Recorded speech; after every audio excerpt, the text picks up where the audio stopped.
Hello बच्चों, नमस्कार। Home science hub में आपका स्वागत है। मैं रोशनी मैम। हम आपके लिए 10,000 होम साइंस का MCQ महासीरीज चला रहे हैं। यह महासीरीज का पार्ट 6 है। आप हमारे वीडियो को लाइक और सब्सक्राइब करिए, जिससे आपको नई नई वीडियो मिलती रहे। साथ में शेयर भी करिए, जिससे और भी लोगों को जानकारी मिलती रहे। तो चलते हैं, हम अपने प्रश्न को देखते हैं। प्रश्न नंबर 1 है, मातृ एवं शिशु कल्याणकारी योजनाएं हैं। ए है केंद्रीय एवं प्रादेशिक, बी है स्थानीय, सी है अंतर्राष्ट्रीय सहायता और डी है इनमें से सभी। तो मातृ एवं शिशु कल्याणकारी योजनाएं कौन कौन है? ये सभी हैं। ऑप्शन डी सही है। अगला क्वेश्चन है, यूनिसेफ की स्थापना कब हुई थी? ए है 1944, बी है 1945, सी है 1946 और डी है 1949। तो इसमें से कौन सा सही होगा? 1946। अगला क्वेश्चन है, प्रश्न नंबर 3 है, समाजशास्त्र की प्रथम पुस्तक का नाम है। Principle of special studies, B है sociology in critical eye, C है प्रिंसिपल ऑफ सोशियोलॉजी, डी है सोशियोलॉजी डिक्शनरी। तो इसमें से कौन सा सही है? Question number principle of sociology, इसमें ऑप्शन सी सही है। क्वेश्चन नंबर 4 देखते हैं, निम्न में से समाजशास्त्र की एक विशेषता है। ए है यह अनुभव आश्रित है, बी है यह वास्तविक है, सी यह मूल्य तटस्थ है, यह अनुमान विषयक है। तो निम्नलिखित में से समाजशास्त्र की एक विशेषता कौन सी विशेषता है? यह मूल्य तटस्थ है। अगला देखते हैं, क्वेश्चन नंबर 5, भग्नाशा उत्पन्न करने वाला कारक है। ए है आर्थिक कारक, बी है सामाजिक कारक, सी है प्राकृतिक कारक, डी है सभी। तो भग्नाशा उत्पन्न करने वाले कारक इनमें से कौन से हैं? इनमें से सभी हैं। ऑप्शन डी सही।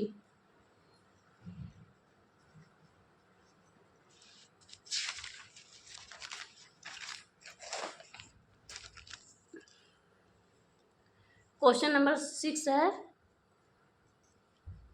निरंतर भग्नाशा की स्थिति में व्यक्ति के व्यक्तित्व पर क्या प्रभाव पड़ता है?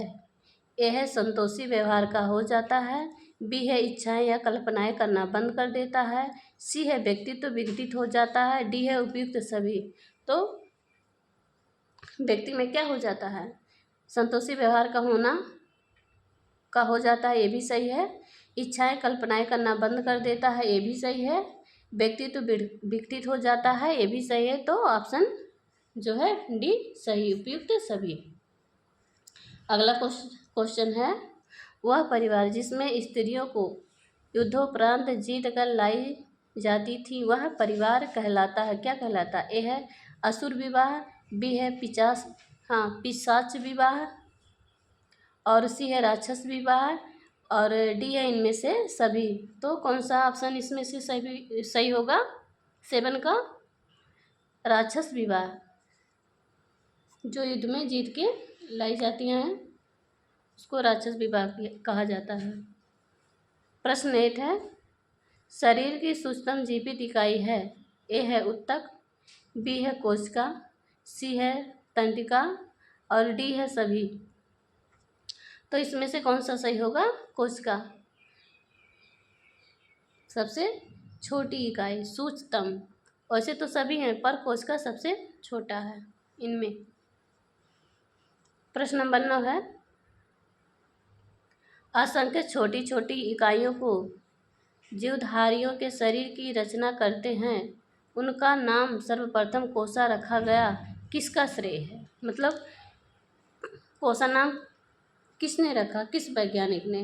रॉबर्ट ब्राउन ने, बी है विल्सन ने और सी है रॉबर्ट हुक ने कोशा और डी है हक्सले ने। तो 9 का क्या सही होगा? सी, कोशिका। कोशिका एक कोशिका है, इसके बीच में केंद्रक, केंद्रक बीच में रहता है।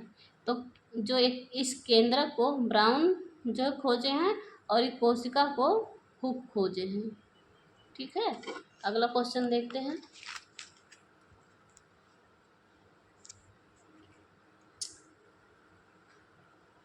क्वेश्चन नंबर जो है क्या हो गया गलत, हाँ ठीक है।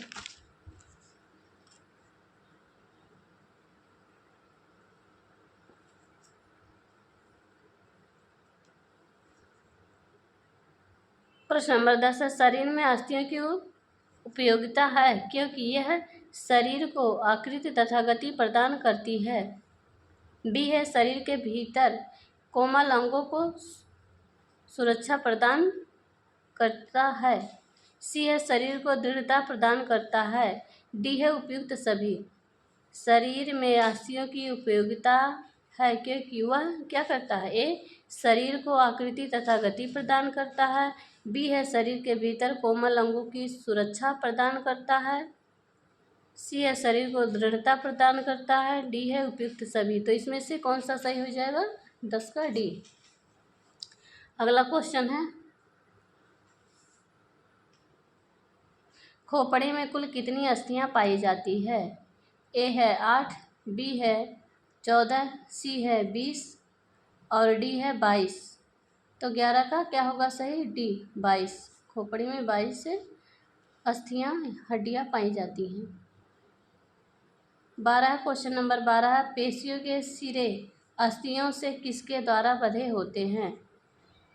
पेशियों के सिरे अस्थियों से किसके द्वारा बंधे होते हैं। ए है संधियों द्वारा, बी है ऊतक द्वारा, सी है कोशिकाओं द्वारा, डी है कंडराओं द्वारा।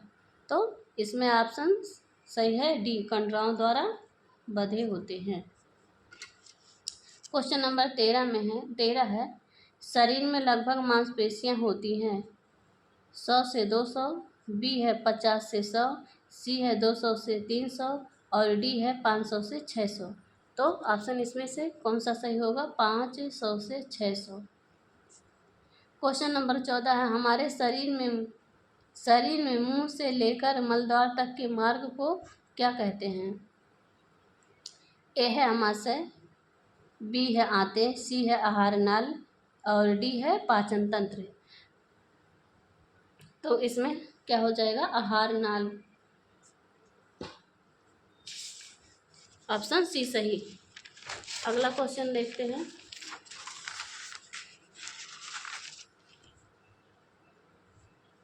प्रश्न नंबर 15 है, लार रस में कौन सा किण्वन पाया जाता है। ए है रेनिन, बी है पेप्सिन, सी है टाइलिन और डी है स्टार्च। तो क्या पाया जाता है, लार में स्टार्च पाया जाता, टाइलिन पाया जाता है। सी ऑप्शन सही। शरीर को तुरंत ऊर्जा प्रदान करने वाला पोषक तत्व है। ए है प्रोटीन, बी है वसा, सी है कार्बोहाइड्रेट और डी है खनिज लवण। तो इसमें कौन सा है जो तुरंत ऊर्जा प्रदान करता है, कार्बोहाइड्रेट। अगला क्वेश्चन देखेंगे, हमें संतुलित आहार लेना चाहिए क्योंकि यह स्वादिष्ट होता है। बी, इससे स्वास्थ्य ठीक रहता है। इसमें आहार संबंधी सामान्य आवश्यकताएं पूरी हो जाती हैं। डी है, इनमें सौंदर्य में वृद्धि होती है, इनसे सौंदर्य में वृद्धि होती है। तो इसमें क्या सही होगा, इनमें आहार संबंधी समस्त आवश्यकताएं पूरी हो जाती हैं, इसलिए संतुलित आहार लेना चाहिए। तो इसमें ऑप्शन सी सही है।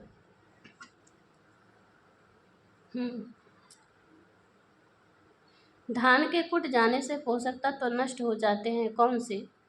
ए है प्रोटीन व वसा, बी है कैल्शियम फास्फेट, सी है थायमिन निकोटिनिक एसिड और डी है विटामिन ए तथा राइबोफ्लेविन। तो धान के कुट जाने से क्या नष्ट हो जाता है, थायमिन और निकोटिनिक एसिड। ये ऑप्शन सी सही है।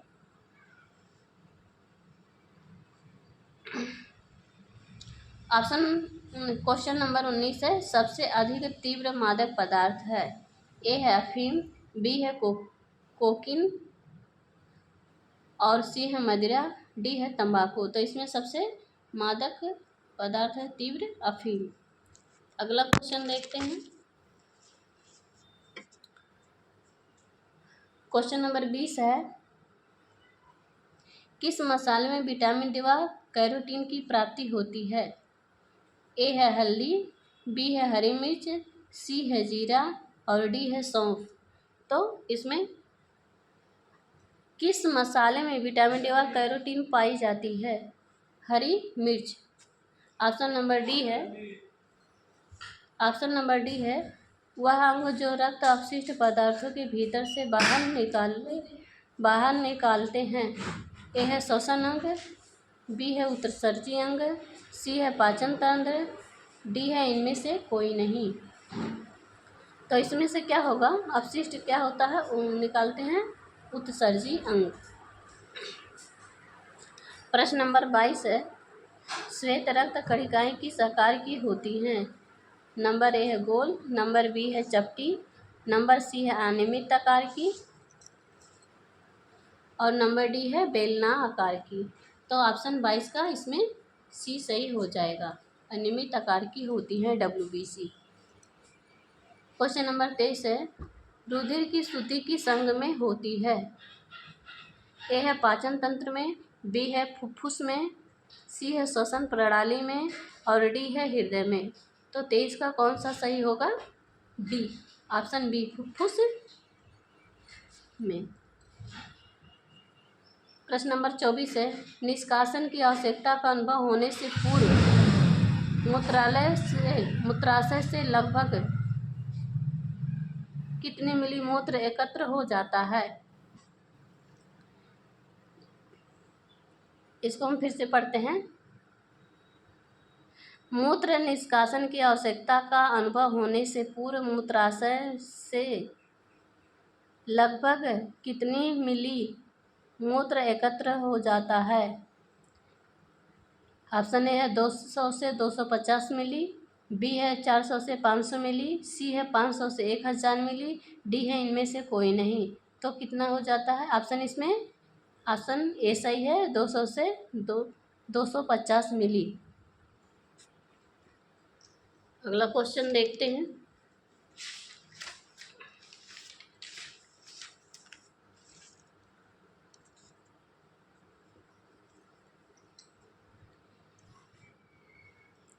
पच्चीस है, MPO किस वर्ष पारित हुआ? ए है 1973, बी है 1974, सी है 1970, डी है 1975। तो MPO किस वर्ष पारित हुआ? 1970 में और लागू हुआ 1973 में। पारित होने के लिए पूछेगा तो 70, लागू 73। इसके बारे में थोड़ा सा भी हम आपको बताते हैं।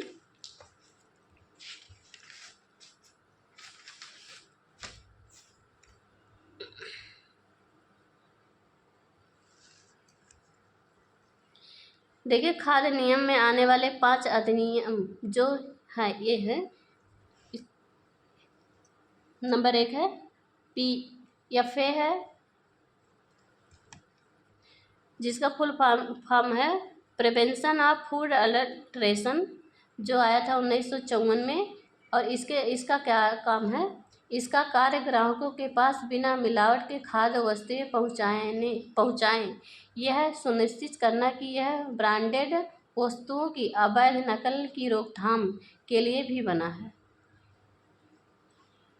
जो है ये सुनिश्चित करता है कि ब्रांडेड वस्तु बनाएं और नकल की रोकथाम के ना करें। जैसे कि कोई कंपनी है वो बना रही है, जैसे मसाला बना रही है या चाय पत्ती बेच रही है, तो उसका नकल करके कोई और ना कर ले, इस चीज़ के लिए रोकथाम है। FPO है फ्रूट प्रोडक्ट ऑर्डर, ये जो 1946 में आया था और इसको जो फिर से रिवाइज किया गया था, मतलब संशोधन इसका हुआ 1955 में। इसका काम है फलों एवं सब्जियों की शुद्धता एवं उन्हें हानिकारक रसायनों के बिना बाजारों तक पहुंचाना। मतलब कोई भी फल या सब्जी है उन्हें जो है उनमें रसायन यूज किए बिना ही बाज़ारों में पहुंचाए। इस चीज़ का ये जो है निरीक्षण करता है। अगर ऐसा कोई कर रहा है तो ये पकड़ेगा, उसको सज़ा भी मिलेगी। और अगला पॉइंट है, अभी वर्तमान में इस अधिनियम के अंतर्गत लगभग 5200 रजिस्टर्ड यूनिट हैं। और अगला देखते हैं नंबर 3, MPO जो अभी पूछा था, मीट प्रोडक्ट ऑर्डर।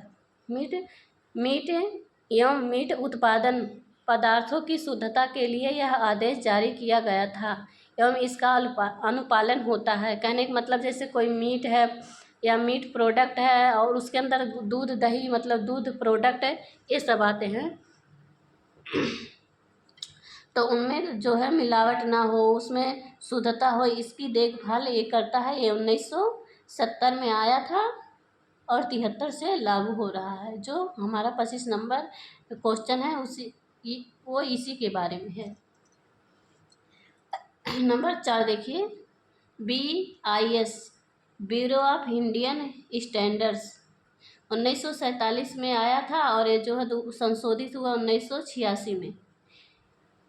और इतना ये जो है भारत सरकार द्वारा पूरे देश में आदर्श गुणवत्ता एवं शुद्धता हेतु एक कानूनी निकाय का गठन किया गया, जिसमें पूरे देश में गुणवत्ता शुद्धता की जांच आवश्यकता को लागू करने का अधिकार प्राप्त है। जैसे कि शुद्धता की और गुणवत्ता का जांच करने का अधिकार इसको प्राप्त है। जैसे उदाहरण हो गया सोने का हॉलमार्क कि 18 कैरेट है कि 22 कैरेट है, कितना शुद्ध है, इन सब का देखभाल ये करता है। एक मार्ग है एग्रीकल्चर मार्केटिंग और ये क्या 1937 में बना था। अंतिम संशोधन इसका 2001 में हुआ। कृषि उत्पादन पदार्थों की शुद्धता गुणवत्ता एवं माप तौल का कार्य देखता है यह एक मार्ग है। उदाहरण जैसे दाल हो गया, तेल हो गया, चावल इत्यादि। अनोट है भारत में खतरे का विश्लेषण और महत्वपूर्ण नियंत्रण मान देखने का कार्य BIS का है। किसका है? BIS का, ब्यूरो ऑफ इंडियन स्टैंडर्ड, इसका जो है ये देखता है। और ये जो पांचों है ना बताते हैं, जैसे हो गया PFA और FO, MPO, BIS और एक मार्ग, ये सब जो है इंडियन है। तो बच्चों आज का सेशन हमारा समाप्त हो गया है। आपको हमारा वीडियो कैसा लगा आप जो है अपना हमको कमेंट में बताइएगा कि कैसा लगा। हम आपके लिए ऐसे ही थ्योरी टाइप का भी वीडियो बनाते रहेंगे। तब तक के लिए नमस्कार।